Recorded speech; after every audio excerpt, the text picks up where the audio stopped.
Diálogos audiovisuais. Diálogos audiovisuais. Diálogos audiovisuais. Diálogos audiovisuais.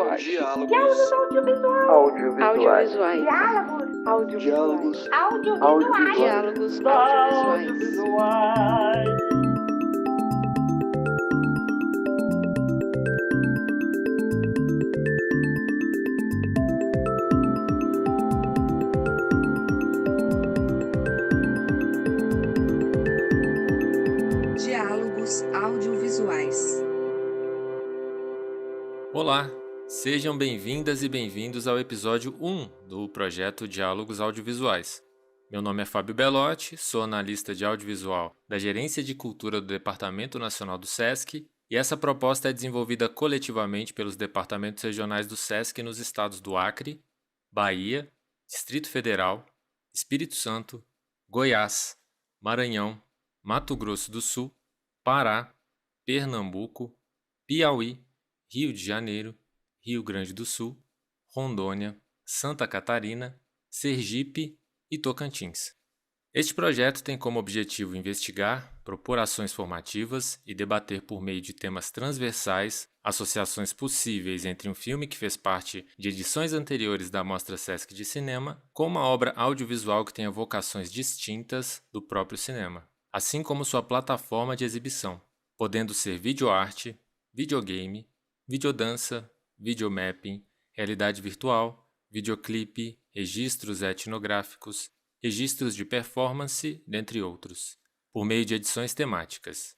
Se você quer saber um pouco mais sobre o processo de desenvolvimento deste projeto, sugiro que em um momento oportuno você retorne e escute o episódio 0, já disponível na timeline do Diálogos Audiovisuais, tanto no canal do Sesc Brasil no YouTube, quanto no Spotify e demais plataformas de podcast.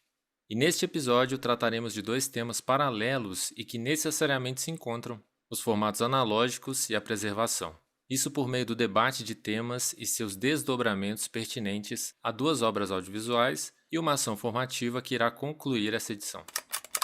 Nos últimos anos, nos últimos meses e nas últimas semanas, vivemos tragédias sem precedentes para a preservação da cultura brasileira. Uma delas, e das mais impactantes, foi o incêndio em um dos galpões da Cinemateca Brasileira em São Paulo, em que as chamas consumiram inúmeros registros audiovisuais que fizeram parte da nossa história. Foi uma tragédia principalmente para as pessoas ligadas diretamente à preservação ou que entendem a importância deste material enquanto memória social. E aqui resgato uma memória virtual e, por que não audiovisual, de um tweet de 2019 da Unesco no Brasil, que cita Marcus Garvey. Um povo sem conhecimento da sua história, origem e cultura é como uma árvore sem raízes.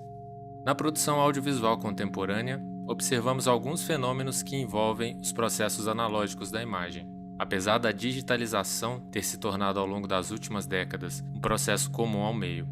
Mas a reprodução estética e dos modos de fazer talvez não sejam a principal potencialidade, mas sim a reutilização deste material em uma abordagem contemporânea. Uma forma criativa e necessária de olhar para o passado, redefinir nosso presente e refletir sobre o futuro. Um paralelo que guarda seus fortes laços com os mecanismos da nossa própria memória. E aqui presentes para conversarmos sobre estes e mais temas à luz das suas obras, pesquisas, ações, Moema Pasquaini, realizadora da obra Super Frente Super 8. Oi, gente. Olá a todos e todas. Marcos Bonisson, realizador da obra Tupianas. Olá a todo mundo, olá a todos. E Sabrina Luna, pesquisadora e mediadora da ação formativa Cinema de Arquivo, que faz parte desse conjunto da primeira edição. Oi, gente. Também presentes meus colegas de SESC, também desenvolvedores e criadores deste projeto e que farão a mediação dessa conversa. Naruna Freitas, do SESC Pernambuco. Oi, gente, boa tarde. Boa tarde, Fábio, e a todos que estão aqui com a gente nessa conversa hoje. E Leandro Luz, do SESC Rio de Janeiro. Salve, Fábio. Salve todo mundo. E aí, então, a gente parte para Moema, que pode se apresentar agora e falar um pouquinho sobre o seu filme.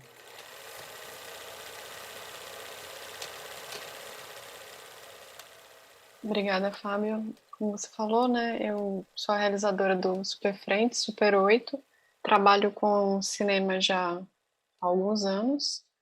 comecei no cinema a partir da direção de fotografia, né? Foi a área que primeiro me cativou, me conquistou, por assim dizer. E a partir dela fui experimentando e experienciando assim outras coisas assim dentro do audiovisual, né? Quando eu fiz minha formação em cinema, eu tinha acesso, né, naquela época a gente fazia a nossa formação em película, né, ainda. Então isso eu tô falando 2008 ou 2010 mais ou menos. E quando eu saí da escola de cinema, eu comecei já a pesquisar e filmar com a bitola Super 8, né, com o suporte Super 8. A partir daí vieram algumas pesquisas teóricas sobre o tema, né, que eu acabei levando para a academia, e um pouco a partir dessas pesquisas eu comecei a pensar já na ideia do superfrente, levando para o meu fazer artístico na minha pesquisa, né, que eu achava que não cabia só ali aquelas folhas de papel. Então o superfrente é um pouco o resultado disso, desse caminhar, desse abrir espaços, desse abrir caminho assim dentro do cinema, de descobertas, enfim. Uma obra que foi feita na época com o apoio do Ministério da Cultura, né, do SAV, então reforçando aqui só para a gente colocar mesmo na cabeça de todos o quanto é importante as políticas públicas, sem ela eu não teria conseguido fazer esse filme. Obrigado, Moema. Agora eu passo para o Marcos se apresentar também e falar um pouquinho sobre o Tupianas.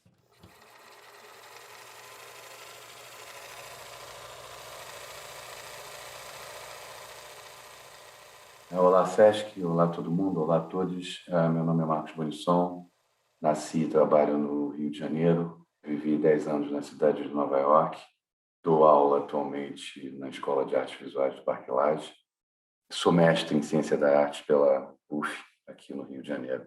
O Tupianas é um filme feito a partir de um extenso arquivo realizado por mim, muito jovem, entre 1977 e 1981. Eu tinha 18, 17 anos, começando, e estudava na Escola de Artes Visuais do Parque Lage, onde eu leciono. E esse arquivo foi, a partir de 2016, utilizado pelo meu parceiro nesse filme, o videomaker Khalil Sharif, que é fundamental na concepção e na realização desse filme em particular.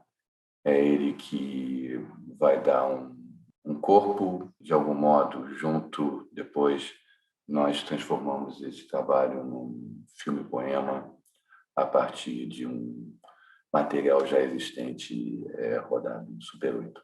Eu tenho trabalhado no campo das artes visuais de modo bem abrangente, enfim, com foto, com objeto, com desenho, com maquete, com colagens, com muitas coisas. Já publiquei 3 livros diferentes sobre o meu trabalho, já expus em muitos lugares do Brasil e também no mundo. Fico muito contente de poder falar um pouco sobre o Tupianas, especialmente do processo que leva à realização do Tupianas, um filme que tem menos de 6 minutos. É muito importante pensar como um filme-poema acaba se tornando o que ele é a partir do que ele foi, ou seja, a partir do material como ele começou, um material de arquivo, e que acaba se tornando, de algum modo, um processo de anarquivo, no caso, especificamente, com o trabalho do meu parceiro, Khalil Sharif. Obrigado, Marcos. E agora eu passo para a Sabrina falar um pouquinho sobre ela, sobre a ação formativa. Oi, gente. Eu queria começar agradecendo pelo convite. Eu ofereci ano passado uma oficina similar a essa pelo Sesc Pernambuco, no projeto Cultura em Rede. Então, estou super feliz por oferecer novamente essa oficina, agora com um formato que dialoga mais com as tecnologias de origem dos filmes que são feitos a partir de arquivos e materiais apropriados. Meu nome é Sabrina Tenório Luna, eu sou de Pernambuco, terminei em 2015 o doutorado em comunicação pela Universidade Federal de Pernambuco. Durante o doutorado, eu fui bolsista da FACEP e também realizei um período de pesquisa na Universidade Livre de Berlim com bolsa da CAPES. Então, como Moema falou, eu também quero destacar a importância das políticas públicas para a minha formação. Durante o doutorado, a minha pesquisa foi focada em filmes que são feitos a partir de imagens de arquivo, imagens apropriadas e imagens pré-existentes, com foco principal em filmes em found footage, principalmente no doutorado e cinema experimental. Desde então, eu tenho escrito sobre o tema, eu tenho um curta-metragem também que foi feito com imagens pré-existentes, encontradas no arquivo da internet, o The Internet Archive, e eu também trabalho como curadora e produtora de mostras e festivais. Na oficina que vai ser oferecida, que é o Cinema de Arquivo, uso de imagens pré-existentes no documentário e no cinema experimental, eu vou procurar, vamos dizer, contar a história do cinema a partir dessa outra perspectiva, a partir da perspectiva de documentários e filmes experimentais que são feitos a partir de materiais pré-existentes, e dialogar sobre os conceitos de arquivo, sobre o conceito de memória e também sobre essa ideia de arquivo em si, de uma obra que relê, repensa a partir desses materiais uma situação que é vivida no então futuro do momento, assim, do momento da obra que é feita a partir disso. Então, eu começo pegando por esse viés tecnológico, justamente para pensar em termos de preservação, em termos de materialidade, e pensar nessas transformações todas que a gente vem vivendo no decorrer do último século e alguma coisa. Obrigado, Sabrina. Então, a gente agora tem um grande desafio aqui de tentar estabelecer essas pontes entre os dois filmes, Super Frente Super 8 e Tupianas, e incluir também a Sabrina nesse debate. E eu gostaria que Naruna e Leandro também participassem, pegassem a palavra.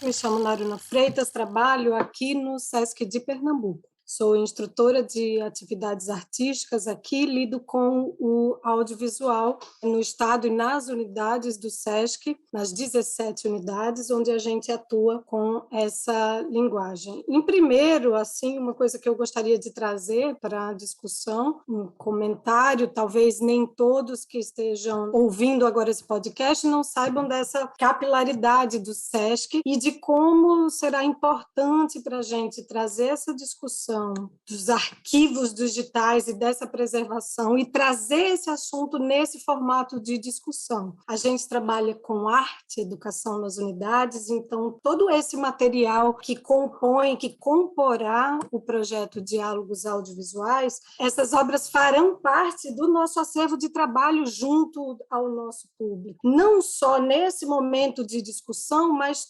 durante um ano essa obra estará sob a nossa guarda também, e ela será repercutida, reverberada nas programações artísticas do SESC, né? Por todo o Brasil. Isso é um aspecto muito importante. Eu queria inicialmente que depois vocês comentassem como é que vocês também enxergam essa ação do SESC no campo da política cultural. Esse processo faz parte da nossa política cultural.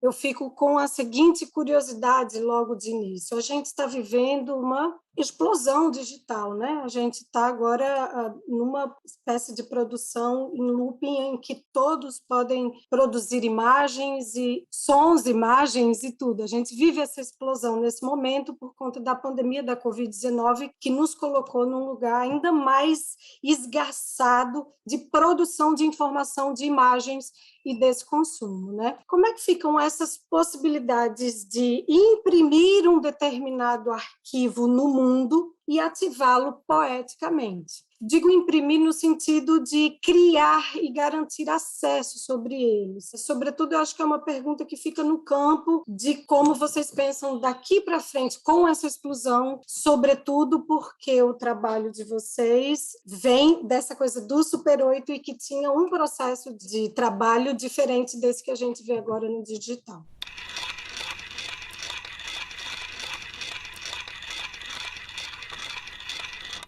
Eu não acho que a questão seja o suporte digital. Eu acho que a questão essencial é a vida. É a vida exatamente, todas essas adversidades que nos acometem atualmente, que produzem questões que são essenciais ao fazer experimental, meu fazer experimental. Eu não estou muito preocupado com qual o suporte, se é 8K, se é 16 milímetros, se é 35, se é, enfim, qualquer outra tecnologia que possa apresentar possibilidade. A questão essencial é a linguagem, que é um campo de batalha, e esse campo de batalha está relacionado diretamente a todo tipo de questão vivencial, né? Ou seja, desde a libido à diversidade cotidianas. Quando eu penso no Tupianas,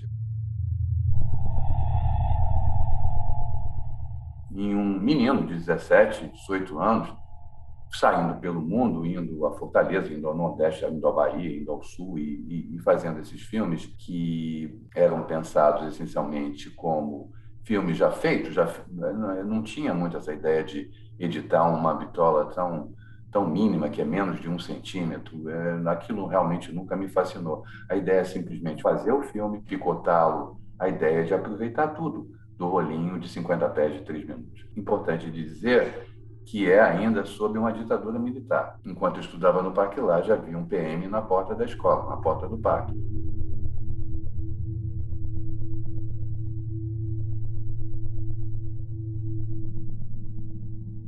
A minha atuação estava especialmente em descobertas do corpo e descobertas das linguagens das artes dentro da Escola de Artes Visuais. Eu vejo com 17 unidades do SESC pelo Brasil todo, ainda não existe SESC no mundo, mas quiçá talvez daqui a pouco, quem sabe, isso tudo tem muito a ver com subjetivação, tem a ver com ações de um sujeito, né? Um sujeito, no caso, o jovem Marcos Bonisson, fazendo uma Super 8 na mão e completamente embriagado, à deriva por um país marcado naquela época pelo signo da diversidade e continua marcado pelo signo da diversidade. Mas, assim, numa segunda instância, né, isso se inicia em 1977, o Tupianas especificamente, e a gente pula para 2016, quando o Khalil Sharif pede para poder olhar esses quase 120 minutos de acervo de filminhos, e eu falo, sim, cara, com o maior prazer. Dou a ele esse acervo e ele, depois de um mês mais ou menos, me apresenta um filme de aproximadamente 10 minutos naquele momento e eu fico completamente mesmerizado, hipnotizado, encantado. Claro, eu não poderia fazer aquilo. Isso somente o Khalil podia, com distanciamento talvez. Mas poder trabalhar aquilo de um modo tão incrível que fez com que ativasse em mim esse desejo de também trabalhar aquilo. E a gente começa a colar, fazer essa colagem que vai resultar no filme Tupianos. Eu tenho alma de anarquista. Então, o anarquivo entra aí para mim como uma possibilidade muito evidente.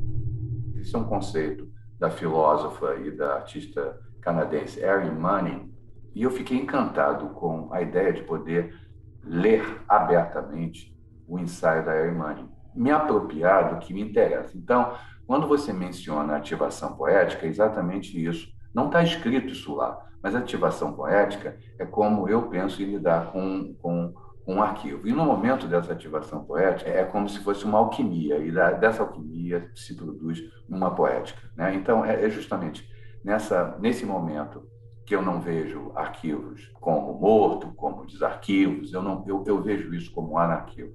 Então, essa parte anárquica, que está sempre em estado latente, vai também estar em estado cambiante nessa colagem que, em algum momento, vai terminar. Mas, assim, só vai terminar porque ela tem que terminar naquele momento, em algum momento. Mas na minha cabeça, nada termina. Né? Todos esses filmes que eu tenho feito ao longo da minha vida, filmes, vídeos, VHS, Raete, Vídeo 8, são 4 décadas de produção de imagem em movimento. Eu vejo tudo como interminável, tudo como coisa que eu não vou, né? Mas é muito possível que um ou outro eu possa mexer. E eu comecei pensando o quanto de anarquivo tem na ideia do Tupianas, principalmente pelo aspecto dessa ativação poética. Essa ativação poética, claro, todo um anarquivo começa com um arquivo, mas o arquivo é um mundo, essencialmente, ou já registrado em película ou binariamente, ou na cabeça de alguém ainda em subjetivação. Então, a minha ideia de arquivo não é uma ideia simplesmente de uma matéria arquivo, de uma matéria fílmica ou de uma matéria binária. A ideia do anarquivo é uma ideia do mundo, uma ideia que se manifesta em algum momento. E isso pode ser feito por mim, pode ser feito pela Moema, pode ser feito por você. Pensando nessa ideia de arquivo e de anarquivo, o meu primeiro interesse de pesquisa, o primeiro tema que eu pesquiso dentro dos filmes feitos não só de arquivos, mas de imagens pré-existentes como um todo, é o found footage, que ele parte muito fortemente dessa pesquisa de anarquivo. Inclusive, quando eu penso na conceituação do arquivo, eu uso principalmente o livro Mal de Arquivo, que é de Jacques Derrida, onde ele questiona o tempo todo esse arquivo como um local de poder, como um local também que não só salva o material, mas que também propõe um tipo de leitura que deve ser seguido para quem recebe esse material. Então, o que me fascina no cinema é quando esse uso do material pré-existente é feito de forma crítica. E eu acho que isso fica ainda mais forte quando a gente tem o arquivo por trás, quando a gente tem a referência do tempo anterior para realizar essa análise ou para realizar essa crítica ou para realizar essa releitura como um todo. Então, eu penso essa ideia do anarquivo justamente como essa ideia de ativar, tanto como vocês colocaram, de uma ativação poética, como de uma ativação de novos sentidos. Se apropriar do que aconteceu em um outro tempo, ou muitas vezes quando a gente pensa no digital, tipo, eu tenho me interessado muito pelo remix, que é uma estética que tem muita relação com o digital e com a produção magnética, a produção de TV, que reflete muito sobre o tempo presente.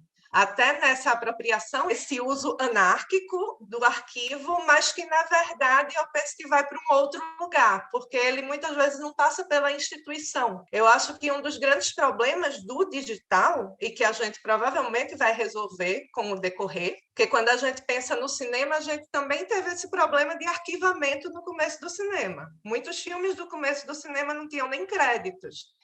E muitos filmes que foram produzidos no começo do cinema foram creditados de forma errônea, tiveram várias releituras, assim, de filmes que foram creditados como dirigidos por homens, por exemplo, e eram dirigidos por mulheres. Então, a gente tem um apagamento muito grande disso. Então, talvez a gente esteja vivendo isso nesse momento do digital. E eu acredito que isso é porque, quando a gente pensa nessa produção digital hoje em dia, a gente não pensa nela em termos de arquivamento, elas estão em repositórios. E repositórios que são privados. Elas passam por permissões que são permissões feitas pelas redes. Não existe um debate público, mesmo que a gente pense no conceito de arquivo. E nesse poder do arquivo, como um poder que a gente tem que questionar, que a gente tem que tentar um alargamento, a gente está pensando em um debate democrático, a gente está pensando em um debate público, onde a gente tem que incluir, onde a gente tem que rever de fato. Mas no caso do digital e do repositório, não. A gente está lidando com negócios. Então, a gente não sabe quanto tempo essas imagens vão resistir e para onde elas irão quando, de repente, esses negócios forem vendidos ou modificarem as políticas. E, ao mesmo tempo que a gente tem uma certa facilidade de encontrar materiais e reutilizar, até porque muitos desses materiais não têm direitos autorais, essa coisa toda, eles podem ser perdidos com muita facilidade. Então, eu penso que esse debate, essa dinâmica em torno de dotar de um novo sentido, ela é muito importante para que a gente pense no que fazer com isso tudo. Nós temos, e já temos há muito tempo, que pensar num mundo ciborgue, onde implantes, o mundo mais digital vai fazer parte dessa parte carnal nossa e dessa interação com máquinas. O que acontece é que todo arquivo é um arquivo que pode ser apagado. A ideia, não existe um arquivo inapagável. Posso inserir aí a ideia desse eterno cambiar de movimentos, porque daqui a meio século a gente vai estar pensando certamente como cuidar de arquivos, seja lá que arquivo for, 35, o digital, que digital, não sei, é a época de um modo muito distinto. Então, isso é cambiante o tempo todo. Seja lá o que tenha nos acervos, o que tem é vida, né? É vida produzida, filmada, registrada. Então é orgânico também, né? E como é orgânico, é finito, né? E a Federação Internacional de Acervos Fílmicos, né, que é a FIAF, promove muitas discussões a respeito, escreve materiais, mas a verdade é que ninguém sabe o que fazer com o digital, né? É uma grande dúvida, porque a gente não pode deixar de pensar no mercado. E os padrões de como arquivar e como é a melhor forma, quais mídias vão ser utilizadas e, ao mesmo tempo, quais plataformas vão ser utilizadas para ler essas mídias depois, tudo isso está ligado a empresas, a companhias e a uso proprietário de mídia, de software, de tudo isso que é complexo porque envolve dinheiro, envolve mercado, e é claro que o mercado ele não pode ficar parado, então ele tem que produzir novas mídias, novas plataformas. E o digital, ele tem essa característica que é a não materialidade, assim, não tocar, você não sabe exatamente o que está ali, e torna tudo um pouco mais desafiador.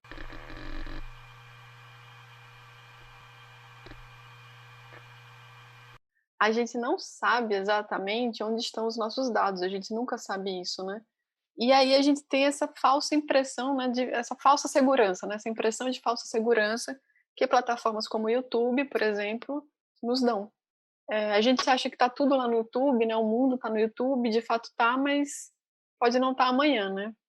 E nesse sentido, a gente pensa também nos acervos físicos, porque quando a gente tem uma instituição de preservação e a gente tem também aquela falsa segurança de que aquilo ali vai estar realmente, né, salvaguardando tudo, também não é verdade. A mim, por exemplo, me faz refletir bastante o porquê nunca tivemos políticas de regionalização dos acervos. Porque tem filmes sergipanos lá na Cinemateca Brasileira que agora a gente não tem acesso nenhum, né? Se tivesse havido uma política pública de regionalização de acervos, ou seja, todo estado tivesse de fato um museu de imagem e som bem estruturado ou suas próprias cinematecas, talvez a gente não tivesse nesse apuro e nesse desespero que a gente está agora. Porque por mais que a Cinemateca Brasileira ela tenha dentro do seu escopo isso, né, salvaguardar o cinema brasileiro, também seria muito importante que as regiões tivessem algum tipo de autonomia nesse sentido, né?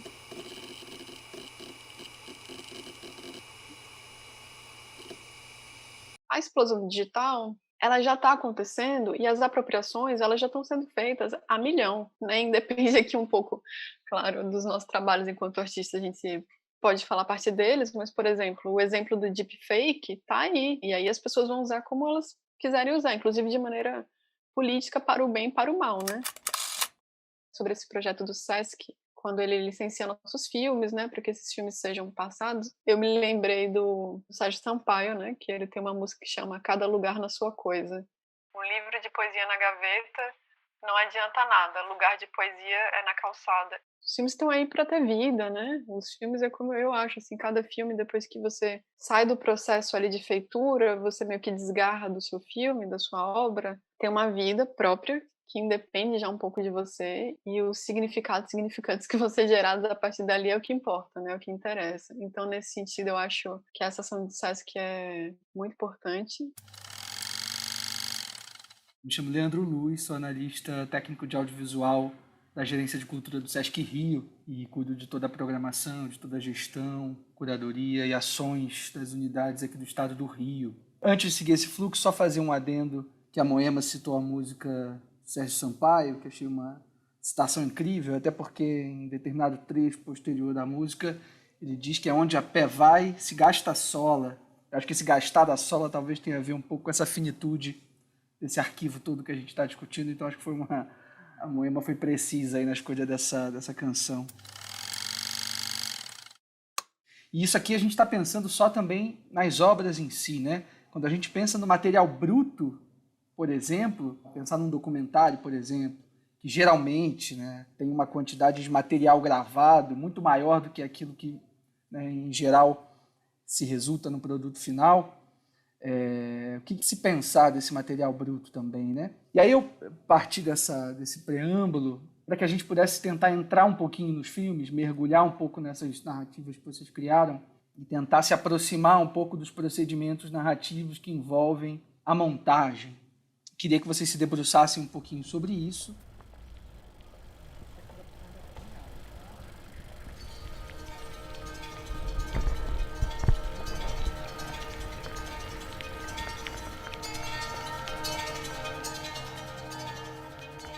O que fazer com o material bruto, né? O que se indica fazer normalmente é você ter mais de um HD, né?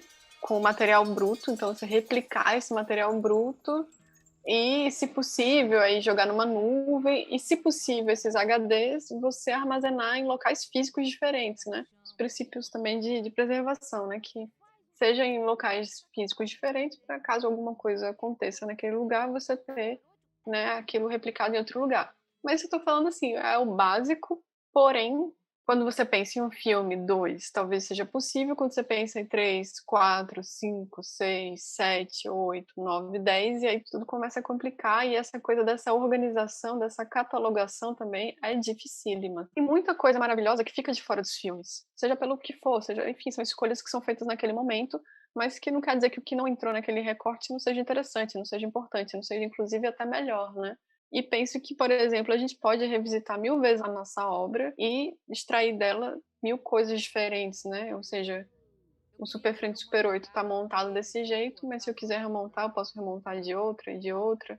Para além disso, ainda tem a questão do registro, né? O Super Frente, gravei entrevistas, eu tive essa vontade.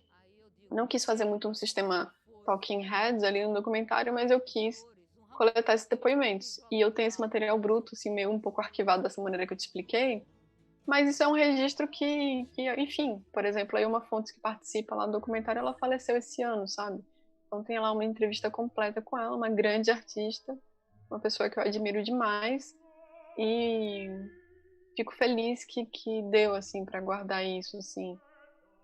Está gravado, né, um documento daquela pessoa, uma fala, uma entrevista, e aí aquele material que você utilizou inicialmente, talvez no seu fazer artístico, ele também ganha tem outros significados ali por trás também. Então, no fim, tudo isso é muito desafiador. Eu acho que ninguém tem essa resposta aí para essa pergunta, ninguém sabe o que fazer com isso. Mas, para além de tudo isso, também vem uma coisa que a gente tem que pensar, que não se pode preservar tudo. É impossível preservar tudo. Eu acho que, não sei também se esse deve ser nosso desejo, né?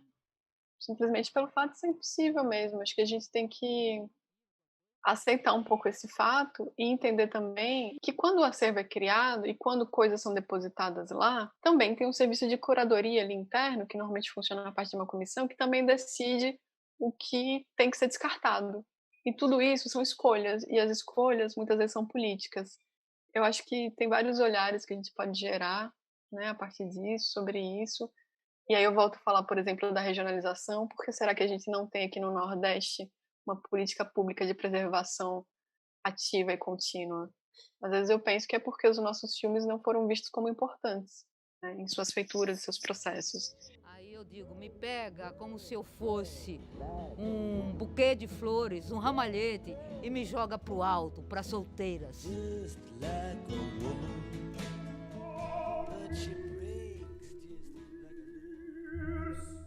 Mas sobre a questão da estrutura e da montagem dentro da questão da colagem e da apropriação, do found footage, né, que eu uso bastante também, eu vejo como fluxo, assim, como rio. No Superfrente eu uso muito um processo que é cinema sem câmera também, para juntar, para unir esses fluxos, que é um fluxo de memória com um fluxo de presente, que é aqueles filmes pintados ali, né, que é o que meio que vai conectar tudo, né. Eu usei muito material dos anos 70, final dos 70, principalmente ali 80, que foram os filmes que eu fui encontrando durante minha pesquisa, mas usei também muito material meu, que eu fui filmando ao longo de 5 anos. E eu escolhi, né, foi proposital, assim, foi pensado, né, foi uma vontade, um desejo não identificar esses materiais, não dizer o que é passado, o que é presente, e deixar isso um pouco como um aberto, assim, né, que as pessoas sequer pensassem sobre isso ao ver o filme. Porque ele é um documentário, ele conta ali, ele tem uma narrativa, querendo ou não, ele tem uma estrutura, e ele dialoga sobre um processo histórico, mas ele também está vivo, né? E eu também estava criando meus registros, né? E estava também criando minha memória, assim. E aí depois os realizadores voltaram a filmar e esse ciclo contínuo, né? Esse modo perpétuo aí das imagens do filme, dos acervos e dos arquivos, e do que se preserva, do que não se preserva, e do que é o Super 8 no meio de tudo isso, que foi o suporte que tornou tudo possível, assim. Colocar junto, separar, deslocar o som, deslocar a imagem e deslocar o tempo, assim. Então eu acho que no Super Frente foi mais ou menos isso que eu tentei fazer. De surgimento do movimento Super 8 Sergipe, a gente tem que ver uma coisa atrelada ao Cineclube, né? Que era o Clube de Cinema de Sergipe, que tinha em Djaldino o seu presidente, que é uma pessoa que tem uma importância fundamental em todo esse processo do FENACA, né? Não só no processo do FENACA, né? Mas em todo o processo, porque o FENACA, para mim, ele trouxe a produção do Super 8. Se não tivesse havido o FENACA, provavelmente você não tinha tido tantos cineastas amadores.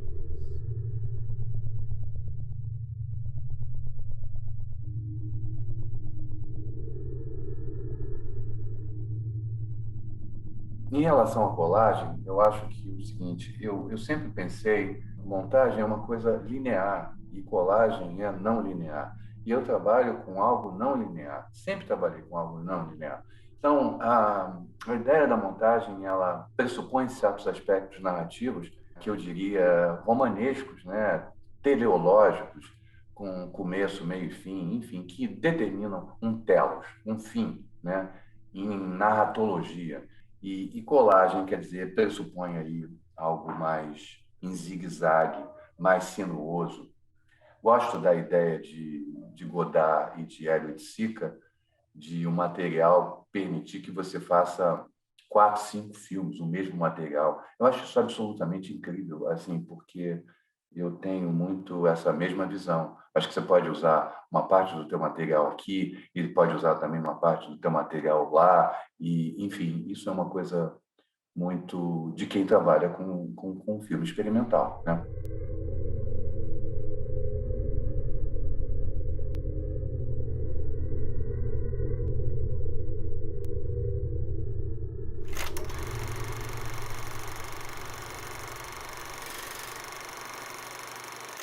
Pensar a preservação em termos regionais. E quando pensa essa imagem de fundo, vamos dizer, da ditadura, eu penso muito no filme de Moema, no Super Frente, Super 8, como uma reflexão sobre esse período, sabe? Mesmo não sendo o tema principal, a gente tem o dado histórico, isso é colocado. E outra coisa que eu acho muito importante é como a primeira frase do filme é: esse é um filme de amor. Este é um filme de amor.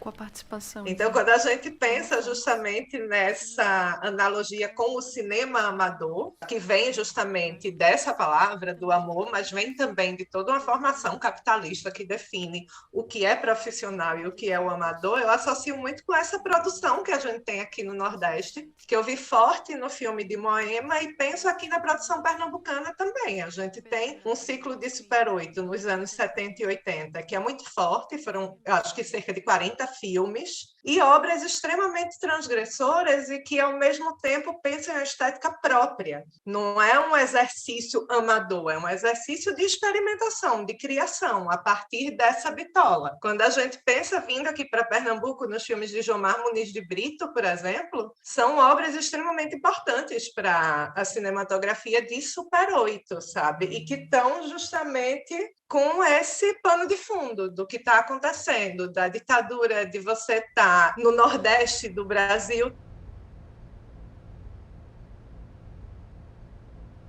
Fui.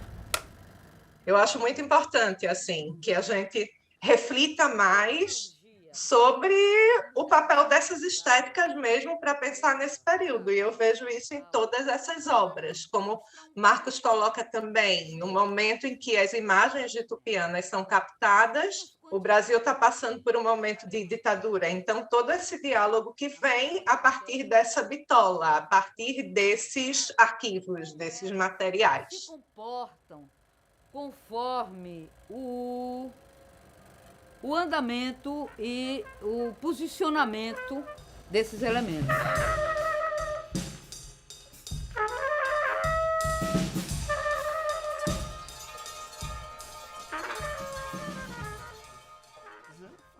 como o Super 8 se espalhou, né, dessa maneira rizomática assim no país, que bom, o desejo de filmar ele já vinha ali se consolidando, né? A gente sempre ali desde a década de 20, uma indústria ali já trabalhando de uma ocupação mercadológica do que seria o cinema doméstico, né? Aquelas bitolas menores, assim, para se filmar festa infantil, se filmar viagem, claro, das famílias que tinham ali um pouco mais de grana para comprar esse tipo de equipamento. O Super 8 não foi a primeira, inclusive bitola, né? A gente tinha uma disputa ali mercadológica muito grande. Tem uma pesquisadora que trabalha com preservação, que é a Laila Foster, e no trabalho dela, acervos domésticos na Cinemateca Brasileira, né, os desafios da catalogação desse acervo, que ela fala dessa disputa mercadológica, que foi a disputa que, no fim, estabeleceu o suporte às bitolas que se tornaram padrão, principalmente por uma exigência de existência de vida do mercado, né? E não tinha como você ter milhões de bitolas, milhões de suporte de um ponto de vista mercadológico, né? Onde é que cada um ia ter um tipo de bitola e os projetores como se fariam, né?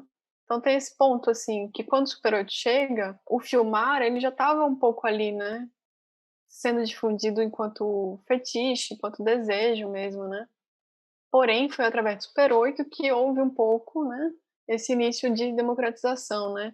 E aí tem uma figura que eu considero muito importante nesse cenário brasileiro, que foi o Torquato Neto.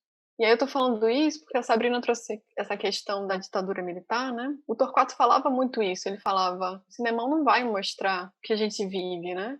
Qual o cinema que vai mostrar isso, né? O cinemão não vai mostrar a sua rua, não vai mostrar o seu bairro, não vai mostrar a sua cidade.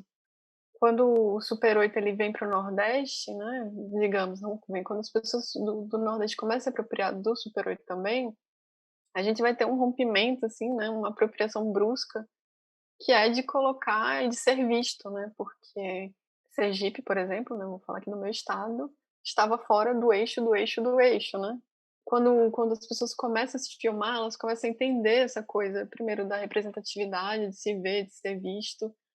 Depois elas começam a entender como o suporte pode virar uma arma de resistência e começam a fazer filmes políticos, começam a filmar ocupações, começam a filmar encontros políticos, começam a filmar passeatas e depois começam a exibir, né? Não necessariamente com o intuito de fazer um filme, mas com o intuito de comunicação mesmo, né? Política. Então, assim, não tem como descontextualizar quando a gente pensa em Super 8, entendendo que, apesar de ter vindo para o mercado em 65, aqui no Brasil, o estouro mesmo é na década de 70, a gente não tem como esquecer o que foi o Brasil na década de 70, né? A gente não tem como esquecer do golpe, a gente não tem como esquecer tudo que a gente estava vivendo. Queria só sintetizar isso com uma lembrança de um festival que pouquíssimas pessoas souberam das 3 edições que aconteceram e que eu acho que engloba essa coisa dos arquivos não vistos, assim, um pouco, né? Desses outros bitolas e outros formatos, VHS, Super 8, Umatic, Mini DV, que às vezes ficam de fora do grande circuito de acervo. Quando a gente fala em preservação, quando a gente fala em formatos analógicos, a gente pensa logo nessas bitolas mais conhecidas, né? Que é 16mm, 35, Super 8. E a Bernadette Lira, que é uma professora e pesquisadora aqui, brasileira, ela tem um festival que é o Cinema de Borda. Ela trabalha só com cinema amador, que é justamente esse outro conteúdo que imagino que a maioria deva desconhecer, assim, né? Esse arquivo que a gente realmente não conhece e que eu acho que revela outros Brasis também que a gente não conhece, né? Então fica a dica aqui desse festival da Bernadette Lira, que é uma mostra que aconteceu, se eu não me engano, em 3 edições, assim como outras manifestações, né, da nossa cultura e outros festivais, infelizmente nesse cenário ficam impossíveis, né, de existirem. Me chama a atenção, é uma questão de observação que eu tenho parado para olhar, pensar sobre isso há algum tempo, é na velocidade e na efemeridade desses registros, né? Se a gente pega redes sociais, por exemplo, como o TikTok, que ainda me chama a atenção como a montagem, como trucagem, ainda brilha aos olhos dos jovens, assim, quando eles descobrem como as imagens, uma depois da outra, elas fazem sentido. E se você dispõe, né, você inverte a ordem. Parece quando a Eisenstein estava descobrindo a montagem há séculos atrás. Ainda hoje é uma surpresa para os jovens, né, quando eles se dispõem disso, mesmo com toda a tecnologia, mesmo tendo à mão um software de edição e ali fazendo montagens no TikTok, por exemplo. Essas coisas, mesmo eles montando, eles fazendo filmes ali, produzindo, tendo uma produção por trás, eles sabem que em pouco tempo aquilo ali já não existirá mais, assim, né? A gente escuta a história dos filmes, olha que engraçado hoje em dia. Depois as pessoas nos contam histórias dos filmes que existiram. Então, será que é esse o futuro, assim, de algum desses arquivos? A gente vai escutar histórias deles? Será que eles estão existindo para isso? Fico me perguntando muito nisso também, né?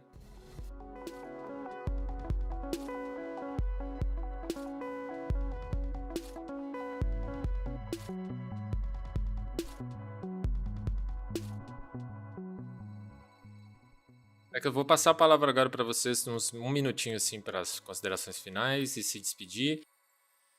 Eu queria, em nome de todo o SESC, agradecer a presença dos convidados, do Marco, da Moema, da Sabrina, dizer que, sobretudo, essa conversa aqui com vocês nos sinaliza, né, as ativações possíveis das obras nesse tempo e com o público que o SESC irá trabalhar. Essa conversa é importante para a gente no campo da arte, educação e da gestão mesmo daquilo que a gente pretende nas unidades do SESC. Então, muito obrigado pela presença de todos, um agradecimento pernambucano aí para vocês e espero que o podcast tenha muitos ouvintes também, que possam compreender melhor, compreender e se aprofundar nesse projeto Diálogos Audiovisuais. Obrigada, colegas. Gente, vou pegar a deixa da Naruna para também me despedir, agradecer. Foi ótimo o nosso papo aqui. A gente teve a responsabilidade de inaugurar aqui o projeto Diálogos Audiovisuais com essa edição número 1. E acho que a conversa foi para caminhos muito bons e certamente a gente vai poder reverberar esses assuntos aqui mais um pouquinho para frente nas nossas ações do SESC no Brasil todo. Obrigado, tá, gente? Um beijo em cada um de vocês. Bom, então, aqui é a Sabrina, queria agradecer também pelo debate e pelo convite de participar aqui. Espero que esse podcast seja muito assistido. Quem quiser entrar em contato, eu tenho um website onde tem todos os meus contatos de redes sociais e os meus artigos, meus trabalhos publicados. Então, é só entrar em contato por lá. www.cargocollective.com/Sabrina Luna. E é isso, obrigada. Obrigado a todos, a Moema, a Naruna, a Fábio, a Leandro, a Sabrina, e foi uma ótima conversa. Acho que a gente bateu um bolão aqui em campo cinemático, que eu penso relevante para um jovem realizador e gente que também é experiente, principalmente no campo do Super 8, né? Um suporte específico que nós conversamos aqui bastante. E fico muito contente de ter aqui gente de Pernambuco, gente de Sergipe e gente do Rio, e isso é muito legal. Eu acho que deveria ser sempre assim. Então, obrigado a todo mundo. Bom, queria agradecer também. Muito obrigada pelo convite, né? Muito obrigada, SESC. Obrigada a todos. É isso, gente. Eu acho que essas ações são super importantes, né? Pra gente é muito legal tá podendo estar em roda, né? E estar em roda em pandemia ganha outro significado também. Eu acho que a troca ela é potente, né? Então, desejo vida longa ao Diálogos Audiovisuais. E quero também escutar os próximos episódios que virão por aí. Obrigada. Obrigado. Mais uma vez eu agradeço aqui a participação de vocês, Moema, Sabrina e Marcos, que fizeram parte dessa primeira edição. Finalizamos aqui este episódio com um convite para você que está nos ouvindo acompanhar e participar de todas as edições do projeto. Lembrando que todas as obras comentadas neste episódio, Super Frente Super 8 e Tupianas, estão disponíveis gratuitamente para visualização no canal do YouTube do SESC Brasil, com o link na descrição. A produção deste projeto é do Departamento Nacional do SESC, a ação formativa proposta para essa edição é do SESC Pernambuco, a concepção sonora e edição é de Daniel Nunes.